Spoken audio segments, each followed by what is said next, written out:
Hi வணக்கம், நான் உங்கள் முரளி.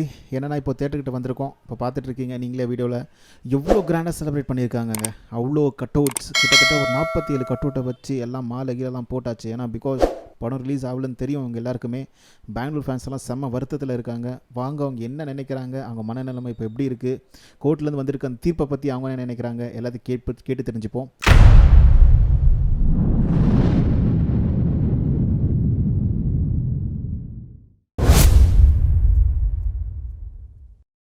இவ்வளோ கிராண்டாக எல்லாம் கட்டோட்டெல்லாம் வச்சு மாலைலாம் போட்டு எல்லாம் தயார் நிலையில் இருக்கிற போது கடைசி நேரத்தில் படம் வரலன்னு தெரிய வரும்போது உங்களுக்கு எந்த மாதிரி ஃபீல் ஆகுது ப்ரோ?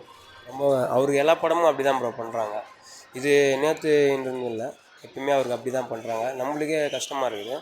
இன்றைக்கி ஆஃபீஸ் போகிறது, ஆஃபீஸ் லீவ் போட்டு அண்ணன், நான் வந்து விஜய் ஃபேனு, சின்ன வயசுல விஜய் ஃபேனு, அண்ணனுக்கொசரம் வந்தேன். ஆனால் வந்து இன்னும் படம் ரிலீஸ் பண்ணல. இப்போ தான் சன் நியூஸ் பார்த்துட்டு வந்தேன். இதுமாதிரி கேஸ் போட்டிருந்தாங்க கோர்ட்டில், இப்போ ரிலீஸ் பண்ணியிருக்காங்க. ஆனால் இன்னும் தேட்டரில் இன்னும் எதுவும் அப்டேட் பண்ணல. கொஞ்சம் மனசு கஷ்டமாக தான் இருக்குது. அண்ணனுக்கோசரம் எல்லாம் நம்ம வந்து தமிழ்நாடு, இங்கே பெங்களூர் வந்து சொந்தமாக இங்கே ஃபேமிலியோட செட்டில் ஆகிட்டோம். ஆனால் வந்து அண்ணன் படம் எங்கே ரிலீஸ் ஆனாலும் ஊருக்கு போயிடுவேன். ஆனால் இந்த வாட்டி போக முடியல. ஆனால் இந்த வாட்டி பெங்களூர்லேயே தேட்டர்லேயே பார்க்குறேன். அதுக்கோசரம் வந்திருக்கேன். இன்னும் அது ரிசல்ட் எதுவும் தெரியுது. அவர் ஃபஸ்ட்டு ஸ்டார்டிங்கே சும்மா காமனாக இருக்கும்போதே நிறைய ப்ராப்ளம் வரும். இப்போ வந்து பொலிட்டிக்கலில் வந்திருக்கிறதுனால சும்மா அவருக்கு ப்ரெஷர் கொடுக்குறாங்க, ஒரு மாதிரி அழுத்துறாங்க, நிறைய ப்ரெஷர்லாம் வருது அவருக்கு. அதான் அவன் சொல்கிறான் ப்ரோ, எப்படி தெரியுமாங்க, இது மாதிரி நம்ம வந்து மேலே வரக்கூடாதுங்கோசரம் கீழே அழுத்துறாங்க. மற்றபடி ஒன்றுன்றதில்ல, கொஞ்சம் ஈகோ இருக்கும். ஆனால் இவருக்கு அண்ணனுக்கு பார்த்தீங்கன்னா ஈகோ ப்ரெஸ்டேஜ் எதுவுமே கிடையாது. ஒரு காமனாக இருக்கிறார், காமன் பர்சனு. இருந்தாலும் அண்ணனை வந்து ஒரு மாதிரி அழுத்துறாங்க, ஒரு ப்ரெஷர் கொடுக்குறாங்க, என்னுடைய கருத்து. ப்ரோ, நாம் ரொம்ப எக்ஸ்பெக்டேஷன் பண்ணியிருந்தோம். இன்றைக்கி படம் வரோம், லாஸ்ட்டு படம் பார்க்கலான்னு. வராதனால ரொம்ப இதாக இருக்குது நம்மளுக்கு. இப்போது 2:30 மணி தீர்ப்பு வரோம், அப்போ தான் தெரியும் எப்போன்னு. லாஸ்ட்டு படம் இவரை பார்க்க முடியலன்னா ரொம்ப ஃபீலிங்காக இருக்குது ப்ரோ. அந்தமாரி பிரச்சனை வந்து தான் தளபதி படம் அது. ஆனால் தமிழ்நாட்டில் இப்படியெல்லாம் பண்ணியிருக்காங்கன்னா நம்மளுக்கு தெரில. இங்கே ரொம்ப பண்ணியிருக்காங்க. நம்மனா பெங்களூர்லேருந்து நம்ம தளபதி ஃபேனு, ரொம்ப எமோஷன் ஆகுது ப்ரோ.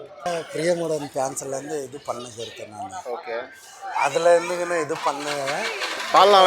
பாலெல்லாம் வாங்கி வந்துருக்கீங்க. அபிஷேகம் பண்ணலான்னு வந்தோம். அதை வந்து இப்போ வானான்னு தடுத்து கட்ட முடியுமா? எவ்வளோ பால் வாங்கிருக்கீங்க? ஆயிடுச்சு, ஒரு 7 லிட்டரு 10 லிட்டரு கிட்ட வாங்கின்னு வந்துக்கிறோம். கொஞ்சம் தூக்கி கட்டுங்க. இவ்வளோ நிறைய இருக்கிற மாதிரி இருக்குது. இவ்வளோ பால் வாங்கி வந்து ஆனால் ஊற்ற முடியல. ஊற்ற முடியல. படம் ரிலீஸ் ஆகுது, படம் ரிலீஸ் ஆகல, என்ன நினைக்கிறீங்க? பண்ணிடுறேன்னு இது பண்ணுறாங்களே அப்படின்னு ஒரு சந்தோஷத்தில் நாங்கள் இது பண்ணுகிறோம். பண்ணிட்டோம் சார். என்ன சார், அவர் என்ன லாஸ்ட் படம் சார், எதனா ஒன்று பண்ணிட்டோம் சார். என்ன சார், அவர் எத்தனை தப்பு பண்ணா சார், எதனா ஒன்று பண்ணிட்டோம் சார். இப்போ என்ன பிக்சர் ரிலீஸ் பண்ணதுக்கு என்ன சார் இருக்குது, அது ஒன்றும் பண்ணணும் இல்லையா சார்? ரொம்ப பேஜராக இருக்கா?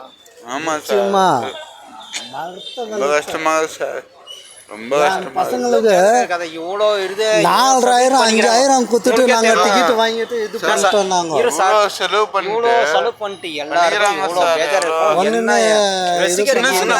சார், சின்ன பசங்க நல்லா பண்ணிக்கிறாங்க சார். நம்மலாம் விடு சார், சின்ன பசங்க நல்லா பண்ணிக்கிறாங்க சார். அவங்கள யாரு அவரு என்ன பண்ணல வர நல்லதுக்கு தான் வர சார், அவங்களுக்கு பண்ணல இல்ல, சின்ன பசங்க நல்லா பண்ணுறாங்க, அவங்களுக்கு பண்ணாரு. அவருக்கு நம்ம பசங்க நம்ம பண்ணலாம் சார். ஒன்று சொல்லிட்டுங்களா, இவங்க எவ்வளோ ப்ரெஷர் பண்ணுறாங்க.